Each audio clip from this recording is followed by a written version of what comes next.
It was raining, the kind of rain that didn't just fall, but wept from the sky.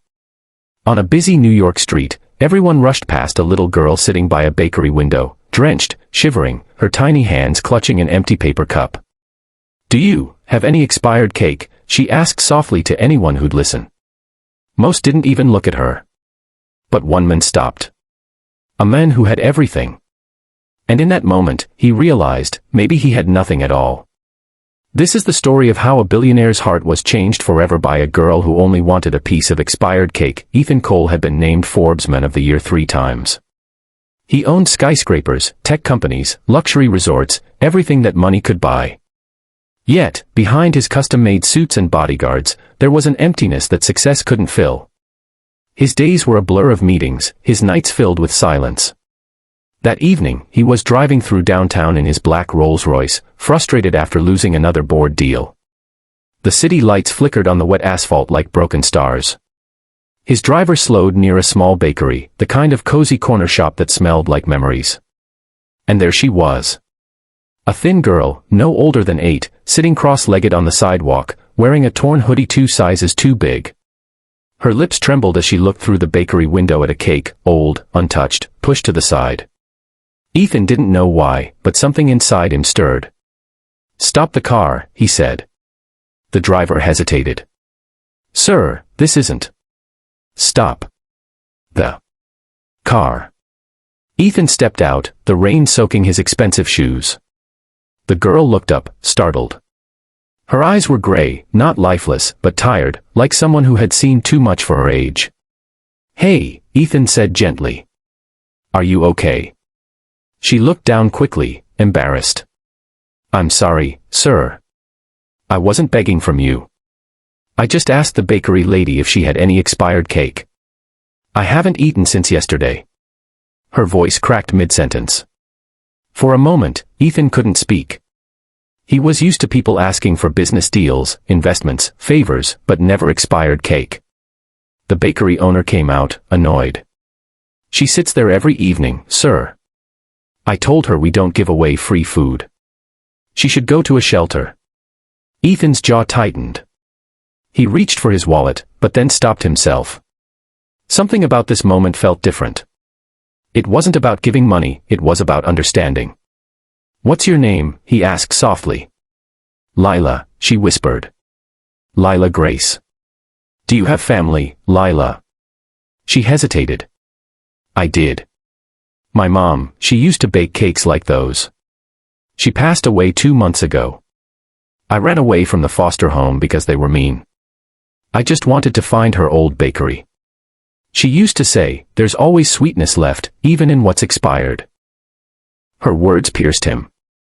Ethan looked at the bakery window again, at that one old cake nobody wanted. Something about it felt symbolic. Forgotten. Like her. He bought the whole cake. The baker looked confused, but Ethan simply said, "It's for her." They sat under the awning, sharing it by hand. The girl's small fingers clutched each bite like it was treasure. She smiled for the first time. And that smile, that one, innocent smile, broke something open in Ethan's heart. He didn't know it yet, but that night would be the beginning of a journey that would change both of their lives forever. The next morning, Ethan couldn't focus on his business meetings. The image of Lila's thin hands and trembling voice haunted him. He tried to push it away, he had bigger things to worry about. Yet, for the first time, the bigger things didn't feel important. He went back to the bakery. She wasn't there. Panic rushed through him in a way he couldn't explain. He told himself it wasn't his responsibility, but his heart refused to listen. He searched the nearby streets until he found her sleeping under a bridge, clutching a damp blanket. He knelt beside her, careful not to wake her. She looked so small. So fragile. When she opened her eyes, she looked scared. "Did I do something wrong?" "No," Ethan said. "You did everything right. But I can't just walk away." He brought her to his penthouse, a world away from the cold streets. She stared at everything like she was in a dream, the marble floors, the chandeliers, the endless city view.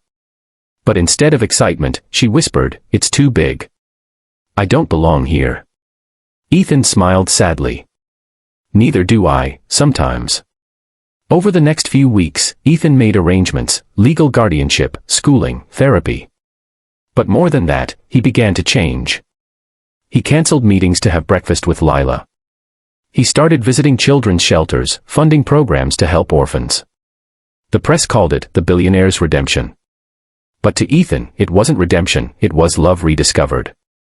Then one evening, Lila gave him a small box. Inside was a charm, a tiny piece of an old cake mold, the one her mother used to own. "I found it in the old bakery," she said softly. "You helped me remember that even old things can still make something new." Tears filled Ethan's eyes. "Lila, you didn't just find sweetness in the expired. You brought sweetness back into my life." Years later, that same bakery reopened, restored by Ethan and named Lila's Grace. Every evening, it gave out free cakes to children who couldn't afford them. Above the door, a sign read, "There's always sweetness left, even in what's expired." And every time Ethan saw a child smile as they bit into a warm slice of cake, he remembered that rainy night, the night a homeless girl asked for expired cake, and a billionaire found his heart again. Sometimes the richest people are the ones with nothing, and sometimes, the poorest are the ones who've forgotten how to love.